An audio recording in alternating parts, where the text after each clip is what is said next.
Hey guys, it's JJ. Welcome back to the Texans franchise where we are headed to the offseason. We're going to start it off by talking a little bit about the Super Bowl. The Buffalo Bills finally did it. They win the Super Bowl, and the Super Bowl MVP is Von Miller. How else could it be? We have Josh Allen as the MVP there, and now the Super Bowl MVP in Von Miller. They win the game by not outgaining the Seahawks by anything and even having more turnovers. I do not know how this is possible, but for some reason, the Bills did it. Josh Allen throws 2 picks. Greg Johnson only 1 pick. Both have a similar game, but Johnson throws for over 400 yards. The Bills were able to outgain the Seahawks on the ground by a lot. The Seahawks were not able to run the football at all. Stephon Diggs had 150 yards, DK Metcalf 126, Tyler Lockett 101, Noah Fant 80, and Rashard Winters 71 yards and 2 touchdowns. I still can't believe I missed out on him in that first draft class. It is ridiculous to me. For the defense, we have Von Miller, 4 sacks, and I think that that Super Bowl MVP title is well earned with 4 sacks in one game, the biggest one in this entire year. Jamal Adams and Jordan Brooks get the interceptions for the Seahawks, so Brooks has now yet another one after already having 8 interceptions over the course of the regular season. But it didn't help the Seahawks win the game. In the end, it is Von Miller that's deciding everything. Retirements: Adam Thielen, Taylor Lewan, Demario Davis, Lawrence Guy, Rodney Hudson, Aaron Rodgers, Bryce Callahan, Julio Jones, Darius Slay, Zach Martin, Tyron Smith. The Cowboys lose 2 of their best defensive linemen. The Colts lose Stephon Gilmore. Travis Kelce retires after 12 years, so the Chiefs lose their number 1 weapon. Lavonte David's gone. Von Miller retires after a Super Bowl MVP performance. Now, what you will notice scrolling down here, no players from the Texans are retiring this offseason. So we still have all of them here. Nobody's going away, at least not for retirement, but lots of players are going away into free agency. This is coming up in a second. First of all, we're going to deal with regression. We have a little bit of regression for Cameron Johnson, but it's not that much, so I'm not worried about it. I want to re-sign him if possible. He is, by the way, the oldest player on the roster, 32 years old. Andy Janovich is 31 years old, and he loses just a little bit. Not a big deal. I will re-sign him if possible. Let's see. Now, the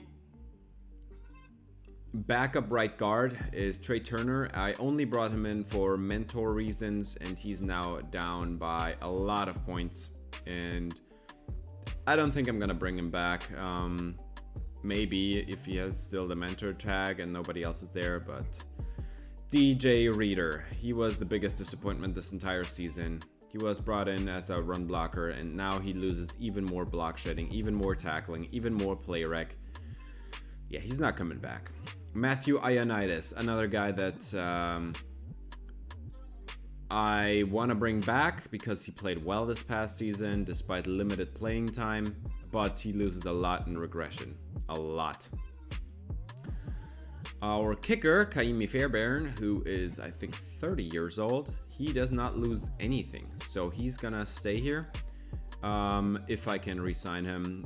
He has a strong leg, and I think he's gonna be still a good kicker for a while. Desmond King loses his star dev, regresses to normal, loses man coverage a little bit, and yeah. I also think he only got the star dev in the Super Bowl week, so he doesn't keep it. Corey Davis, minus 20 regression. That is a lot. Really, so much. And I'm not sure if he is still a number to receiver outside with all that regression, but we'll see in preseason, I guess. Kendall Sheffield, only losing -1 here on man coverage. And I think I want to bring him back. That's not a whole lot of regression. Javon Kinlaw loses his star dev. He's now down to normal dev. That is kind of disappointing because he's still in his mid-20s and he could have developed a little bit. But I think now with the normal dev, that's probably gone. Greedy Williams also loses his star dev. He's also in his mid-20s. And I'm not so sure I'm bringing him back, especially since we still have Avery Saunders as a rookie corner. And then the biggest shock of the entire offseason. Caleb Burgess loses superstar and then star dev. He decreases down to normal dev, despite having 139 tackles, 2 interceptions, and 2 forced fumbles. Can't explain how that works, but I'm not messing with this stuff. Sometimes people just peak early and then never play well after that. So maybe he's just done developing. Jalen Petrie also loses his star dev. That's fine. He didn't play this season. And I also don't think he's really a starter in this league. He doesn't play well enough to even be a replacement level starter. Now, finally, after the entire season is over, we can see Matthew Starks' dev, and it is star. No shock there. He was a second round pick. And by the way, it checked. He did not regress. He had star dev from the beginning. No regression there. And he just never had the snaps to go around. Now, mock draft 3 is here. And Archer Shirley is predicted to go number 1 overall. Quentin McKenzie. Now, if we didn't need a quarterback, I think I would take Quentin McKenzie here.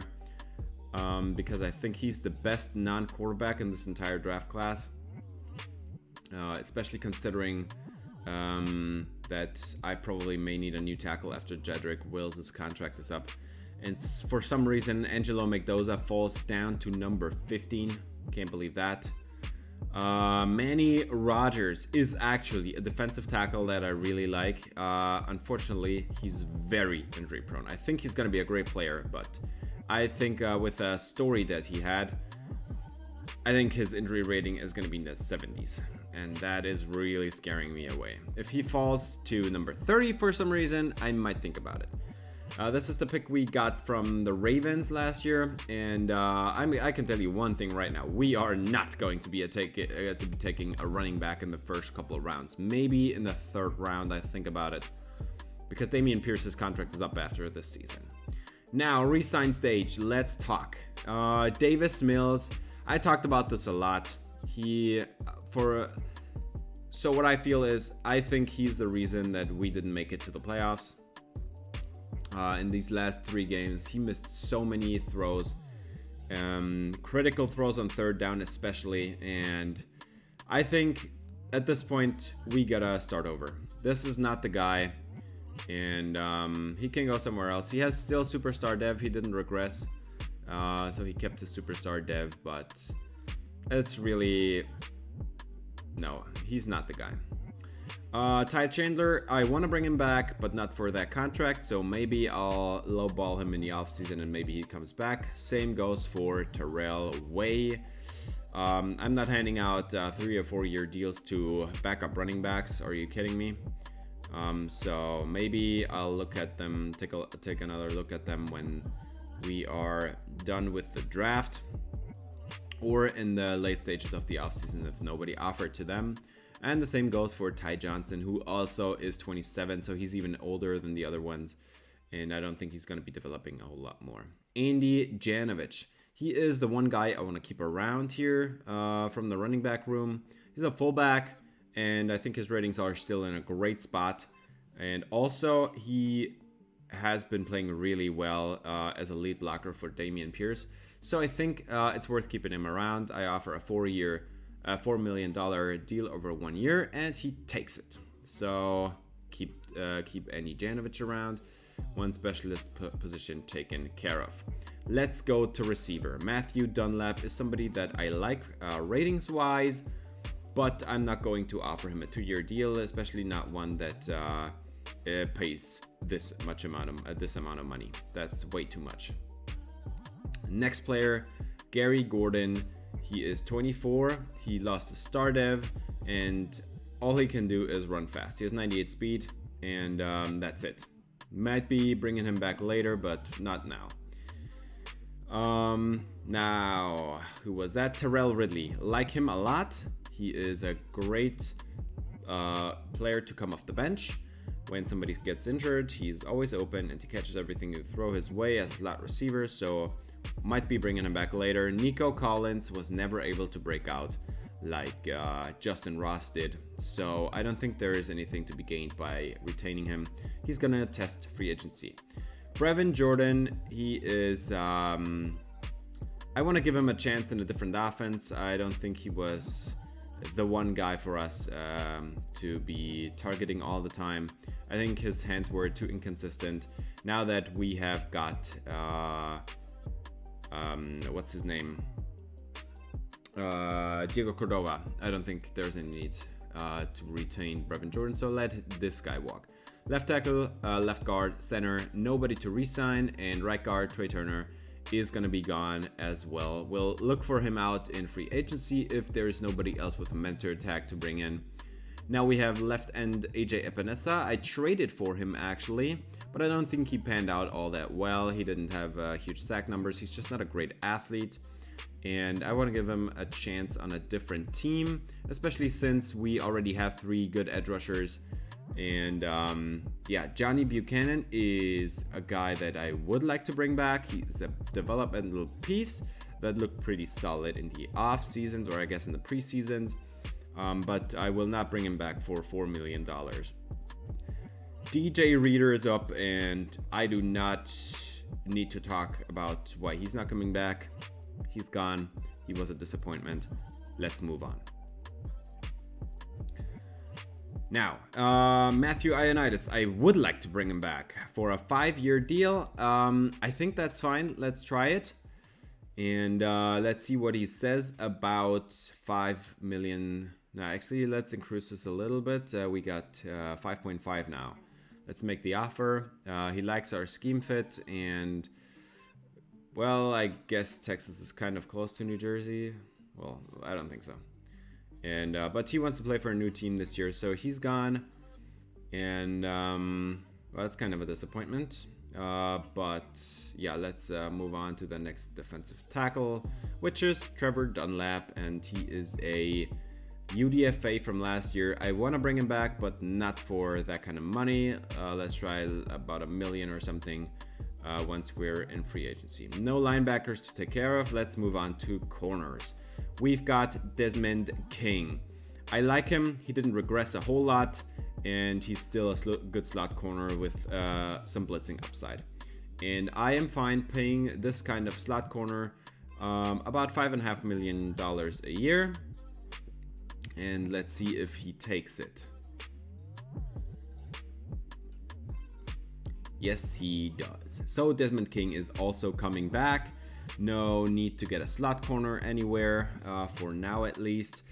And let's check the other corners out. We've got Greedy Williams, and I've already talked about this. He's now 27 years old. He lost star dev, and he asks for too much money for being a backup. So I decide I will give him a different chance at another team and hope that he can start somewhere, because he's not going to start in our system. We have 2 really good outside corners, and there's no way anybody's ever getting past them. Kendall Sheffield, on the other hand, is a backup slot corner, and I'm willing to pay him a little bit more than $3 million to be a backup to Desmond King, especially since Desmond King also had kind of a weaker season last year, and I think there might be a chance for Kendall Sheffield to earn some playing time, and he takes a deal, so he's back. James Wiggins, I will not be re-signing him. He's going to be testing free agency, but I will keep an eye on him later. And now let's move on to kicker. We have Kaimi Fairbairn. I talked about this already. He did not regress at all. I think he's one of the best kickers in the league. I'll increase this offer, the signing bonus, by 50%. And I think that about $4 million a year ought to do it. And yes, it does. Let's go. He is coming back, so that's taken care of. No need to go get a kicker. And let's see, we have one more position to take care of. It's punter Cameron Johnston. He's now 33 years old after moving ahead to the re-signing stage. And I'm just gonna offer him a little bit more than he wanted to have. It's like $500,000 more. And let's make the offer. He is taking this one. So we got a punter, a kicker, and a fullback. And that will be that. Now, this is the re-signing stage done. Let's check out the free agency class this year. I'm really excited to see what's out there. And on top, there's a 99 overall running back in Nick Chubb. Well, don't need that guy. We've got Dameon Pierce. We've got Amari Cooper right below him. Don't think we need a receiver at this time, especially not one that will be expecting $15 million a year. Mike Williams is also out there. Greg Newsome. We have corners. A slot receiver. We have a better one. We probably not a better one, but a similar one that's younger and on a rookie deal. I don't need to sign Hunter Renfrow. Another corner, 2 receivers here. I don't think there is a whole lot to do for us. This free agency class is really disappointing. Hassan Reddick. Yeah, I guess he's solid, but why would I sign him? Like, we've got 3 good edge rushers already, and why would I sign a 4th one? And then for a deal that's probably worth like $12 or $50 million a year. Lots of corners that we don't need. We've got a kicker. Now this is the interesting part. DJ Reader is still the best defensive tackle in this entire draft class, along with Javon Hargrave. I'm so sorry. It's Javon Hargrave. And that's interesting because I need defensive tackles. We just let 2 of them walk. We have Javon Kinlaw still here, and then the only other defensive tackle is Elijah Blaylock. Yet another defensive tackle is Grover Stewart. So we've got a couple defensive tackle options that are 80 and 81 overall, and I'm kind of excited about that, I gotta say. The rest of the free agency class doesn't scream interesting to me. There's lots of receivers and corners where we already have enough. And David Onyemata, I guess, is still on there. And safeties, which we also do have. We've got running backs. We've got a kicker still. This is an edge rusher. We've got a tight end. We've got linebackers. We've got corners. The 2 biggest holes on this team are easily defensive tackle and quarterback. And the best quarterback in this draft class is Davis Mills. And I am not going to pay him anything after this disappointing end to the season. So I decided the first offer I'm going to make is Grover Stewart because he is the best run defender that's not named DJ Reader. I already tried DJ Reader, he was awful, and now he's even more awful thanks to regression. Grover Stewart, on the other hand, looks kind of similar rating wise, but I think he might be a, yeah, you gotta take shots. Yeah, I took a shot with DJ Reader, it didn't work out. I'm gonna take a shot with Grover Stewart. So this is the defensive tackle I want to bring in as a run stopper. We've got Javon Kinlaw as the pass rusher on the interior, and we've got a 1 backup. Now I already know we're gonna draft a rookie quarterback after seeing this quarterback free agency class. So let's look for a mentor backup. And Marcus Mariota is the best one to me. He's not the best overall wise, but he has some serious speed. And we'll take a look at those rookie quarterbacks in the next episode. But I can tell you one thing right now, all 6 of those have some awesome speed. So I want to bring in Marcus Mariota and implement a new system here with more running QBs. And for that, I think Marcus Mariota is the best candidate. Travis Etienne is somebody that I want to bring in. He's a good receiver out of the backfield, and we do not have that right now. We've got Ty Chandler, I guess, who is not horrible as a receiver, but Travis Etienne has also some serious speed that we don't have with Dameon Pierce. and he can break some tackles on the run, which Dameon Pierce can also, but usually last year Dameon Pierce had 18 receptions and no touchdowns on those receptions. So I think Travis Etienne might give us some more big playability just because he's faster.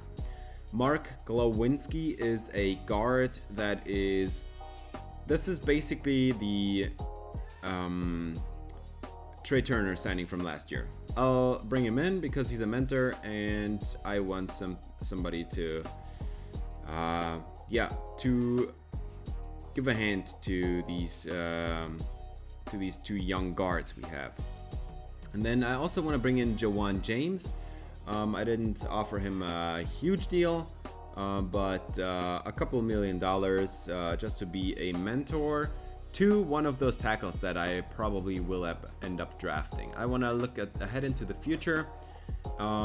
With this draft class, we have 3 first-round picks. We need a quarterback and a defensive tackle, and I think the way to go is you have like 8 first-round tackles and 5 second-round tackles and stuff. So you gotta get a mentor in there. We sim the first stage of free agency, and we have gotten everybody.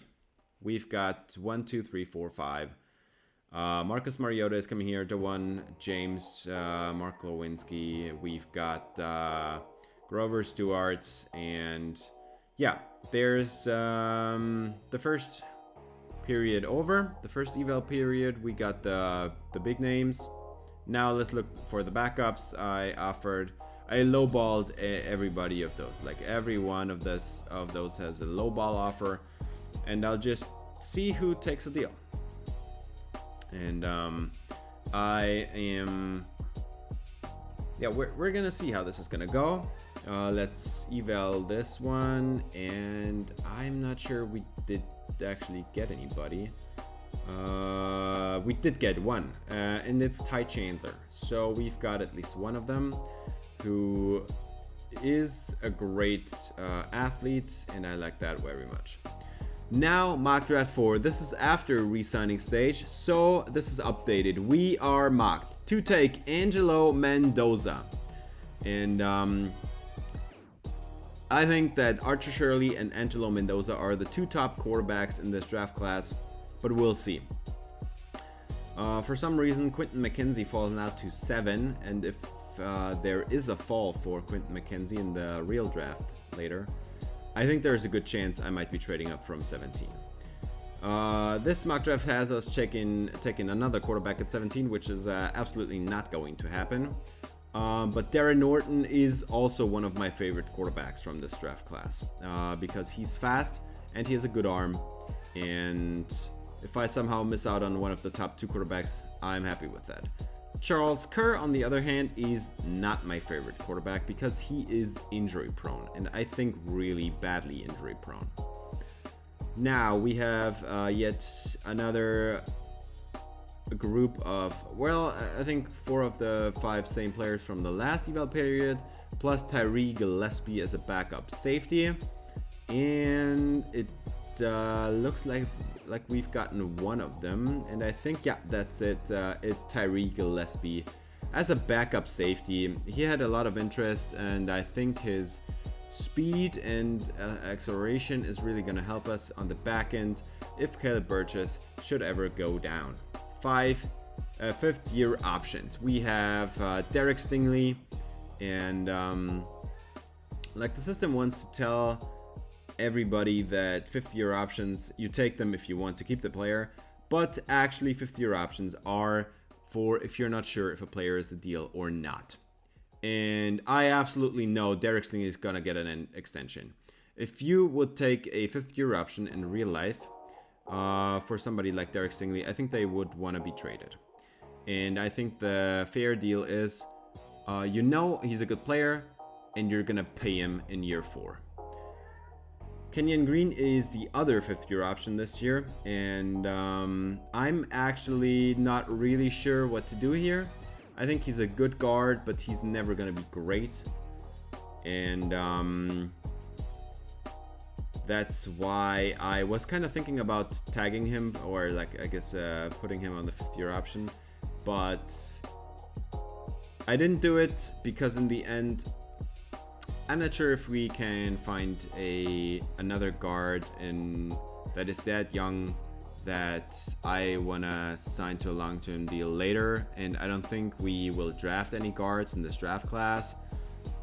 And so I decided, okay, I might as well pay him if his play next year is good, and if it isn't good, one more year of mediocre guard play will not change any of that. And then after another eval period, we got, I think, yeah, all of the targeted backup receivers and backup safeties and tackles and whatever. So we've got all the backups. You can just rewind and look at all the names, but I think most of them already were on the team. Now, private workouts. I want to not work out any quarterback because I have 95% on every one of them. And I do not want to have 100% on anybody. So this is why I looked at some second and third round options. And I want to see how good Devian Davenport is. He's 6'5", and he might have probably like speed in the 90s. And then Marco Barnett is a corner that I really like that fell down the board due to injury concerns. So if there's a chance to pick up Barnett in the third round, I'm certain he is worth the injury risk. If he were to be a first round corner, I would not think about it. But given that he is now a second to third round talent or projection, I think there might be a chance that I pick him up. And then Devin Chambers is a guard that looked really solid, a third round option that you might want to pick up in case somebody's injured or can't play anymore. Also, Eric McCoy's deal is up in after this year, I think. So yeah, and this is mock draft 5, and now the mock draft is telling me that I will miss out on quarterback if I don't trade up. And you notice the number 2 overall pick belongs to the Colts, and I can tell you one thing right now: I will not be trading with the Colts because they would not trade it to me. So that we can get a quarterback. No way in real life that would happen. A quarterback needy team trades out of the top 2 to miss out on a quarterback. The mock draft now has us picking Darren Norton as the top QB on the board, and I think if I were not to trade up, that this would happen in real life. Darren Norton would probably be my favorite option at quarterback. Will Glenn is not really my favorite option, but somebody else that might be there for me is Matt Nielsen.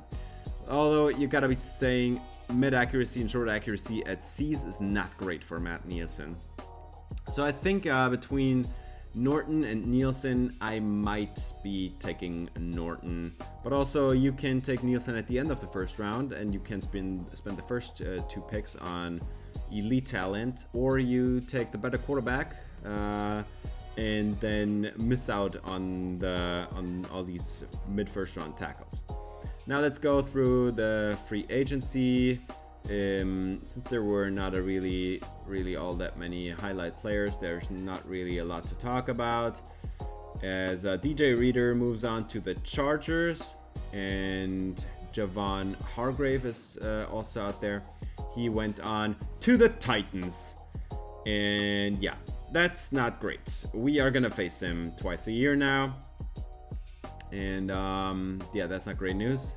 And then we got Travis Etienne. We've got Grover Stewart is on our team. We go, the Colts lose Mike Hilton to the Raiders. So still in the AFC. The Chargers sign Woods. The Colts sign Allen Robinson, so we might see him twice a year. Nobody signed David Onyemata.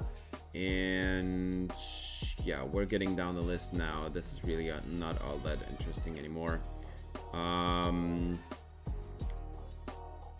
Let's wait for Davis Mills, because Davis Mills will be joining the LA Chargers. And that means we will probably see him every year or every other year. And Greedy Williams goes to the Titans, so we will see him twice a year as well, and he'll be starting there.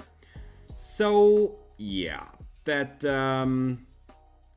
that's how free agency played out. I think it was a pretty weak free agency class, which is why I didn't do a whole lot there. I just signed a few key players that I wanted, one of them being Marcus Mariota, with great speed and a solid arm and solid accuracies that are not horrible. And he will be a backup to whomever we draft in this year's draft class, because every quarterback of those 6 top QBs, first round option QBs, every one of them would be intriguing and would be a starter over Marcus Mariota. Dameon Pierce is the starter. Travis Etienne is the third down back. I don't think we need to draft a running back, but if there is somebody interesting, I might consider it. Ty Chandler is now 27 years old, but he has the exciting speed I'm looking for, so he may be an option to put on the field a little bit more with that speed. Now we've got Andy Janovich still at fullback. We have got Justin Ross, AJ Lincoln, Corey Davis, Matthew Thierry, and then we did get back Ridley and Dunlap. So this receiving core is basically the same as last year, except Corey Davis lost a lot of his abilities, but not his athleticism due to regression, and we did get rid of Gary Gordon and Nico Collins. So I think there might be room for yet another receiver, but there is a good chance Matthew Thierry will be the number 2 outside receiver this year over Corey Davis, just because there is the speed difference. And but on the other hand, I think Corey Davis is still a good receiver, like he can catch.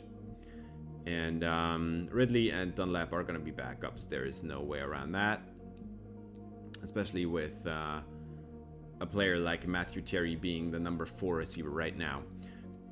Diego Cordova is our top tight end. We've got Tegan Kitoriano in his 4th year now, but he's way too slow to be a backup tight end, so we might be on the outlook for somebody. And then Sharif Devine, a blocking tight end, a strict and pure blocking tight end. He is not going to be receiving a whole lot of footballs. We've got Jedrick Wills on the left side. We've got Kenyon Green as the left guard. I think he's fine, and I will re-sign him if he has a good year. Eric McCoy, I think, might be done with his contract after this season. We've got Greg Springs on the right guard spot and Mark Lewinsky as the mentor for him.